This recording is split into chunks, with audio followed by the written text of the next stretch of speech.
Hello everyone, welcome back to Vani classes. इस video में मैं आपके साथ डिस्कस करूंगी एचपी टेट मेडिकल की साइकोलॉजी सेक्शन।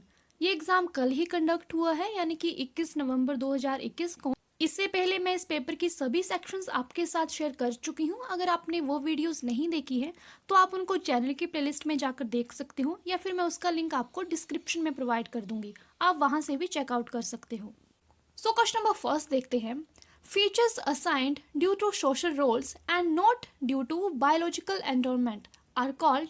इसका सही आंसर होगा option C, that is gender role stereotypes. अब क्वेश्चन नंबर सेकंड देखते हैं। Bloom's taxonomy is a hierarchical organisation of. इसका सही आंसर होगा option D, that is cognitive objectives की बात की गई थी ब्लूम्स टैक्सोनॉमी में।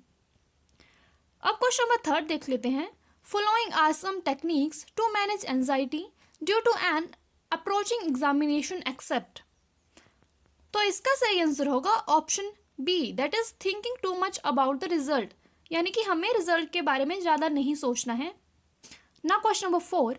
The conclusion children can learn violent behaviour depicted in movies may be derived on the basis of work done by which of the following psychologist. यानी कि किसने कहा था? इसका सही आंसर होगा option C, that is Albert Bandura, क्योंकि उन्होंने इमिटेशन की बात की थी, तो यहाँ पे वही कहा गया है। क्वेश्चन नंबर फिफ्थ है। Gifted students are. जो गिफ्टेड स्टूडेंट्स होते हैं वो होते हैं डाइवर्जेंट थिंकर्स। इसका सही आंसर होगा option B. Question number six. Children's thinking is qualitatively different from adults and that it changes over time. Idea was presented by. यानी कि जो बच्चों की थिंकिंग होती है वो बड़ों से डिफरेंट होती है। इसका सही आंसर होगा ऑप्शन सी, दैट इज ये जीन पियाजे ने कहा था। Question number seven. The linguistic relativity hypothesis that proposes the view that language determines the content of thought was presented by. इसका सही आंसर होगा option C, that is Benjamin Lee Whorf. Question number eight है। The prior learning facilitates new learning, it is called dash transfer of learning. इसका सही answer होगा option C, that is ये positive transfer of learning है। अब question number 9 देखते हैं।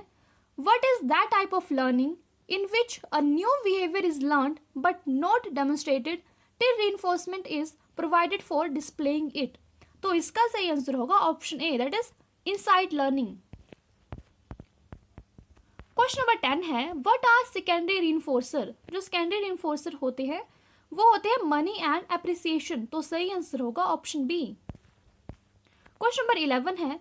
Characteristics of a test that it measures what it claims to measure is called। सही answer होगा option B, that is validity। Question number 12 है।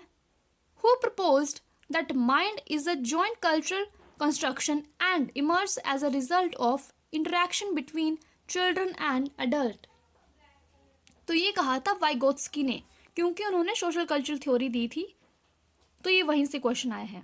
Question number 13 है। One factor theory of intelligence was given by. तो one factor theory दी थी Alfred Binet ने, तो सही आंसर होगा option D. Question number 14। Who proposed that giftedness depends on interaction of high ability, high creativity and high commitment. तो इसका सही आंसर होगा option C, that is Joseph Renzulli. इन्होंने 3 रिंग मॉडल दिया था, तो ये वहीं से क्वेश्चन है। Question number 15। The word mental testing was first presented by. तो मेंटल टेस्टिंग का यूज किया था अल्फ्रेड बिने ने, तो सही आंसर होगा ऑप्शन बी, अल्फ्रेड बिने।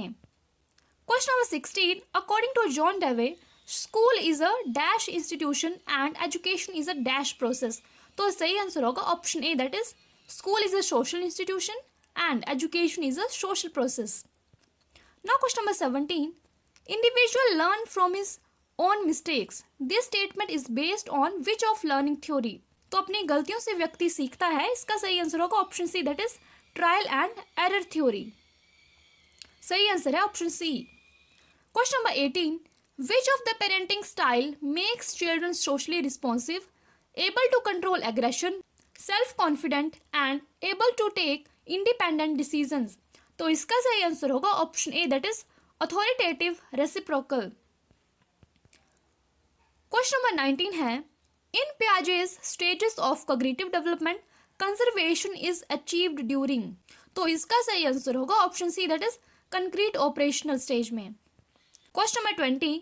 According to Piaget, the stage of cognitive development have a characteristic that is they are. तो इसका सही आंसर होगा option A, that is formal. Question number 21, which type of reinforcement schedule produce greater resistance to extension. इसका सही answer होगा option C, that is partial reinforcement. The process in which unconditioned stimulus is presented before the conditioned stimulus.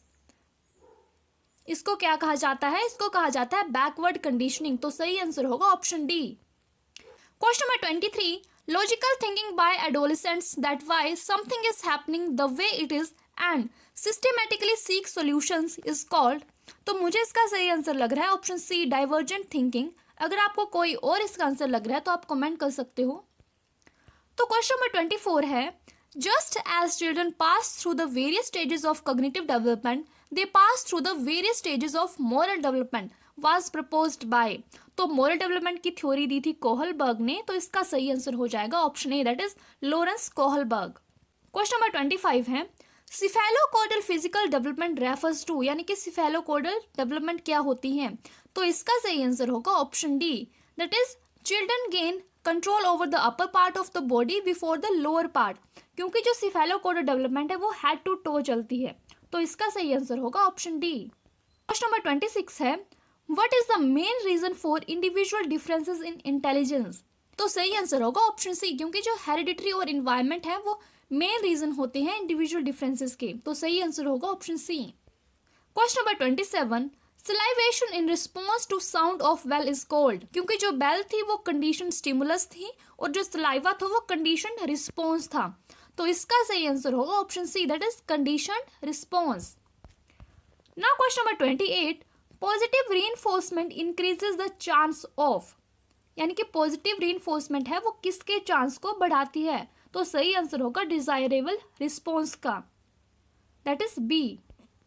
Question number 29, who was the first to conduct study on instrumental conditioning. इसका सही answer होगा option D, that is Skinner. Now question number 30, why the age of 3 how much vocabulary a child has. यानी कि बच्चों के पास कितने शब्दों का भंडार होता है जब उसकी आयु 3 वर्ष होती है. तो ये था 273 वर्ड्स, पर यहाँ पे इसके नियर बाय 300 वर्ड्स दिया गया है. तो इसका सही आंसर होगा option C, that is 300 words. So guys that's all for now. अगर आपको टेट की प्रिपरेशन करनी है तो आप मेरे चैनल को सब्सक्राइब कर दीजिए. मैं आपके लिए इससे रिलेटेड वीडियोस लाती रहूंगी. तो please do like, share and subscribe. Bye bye, take care.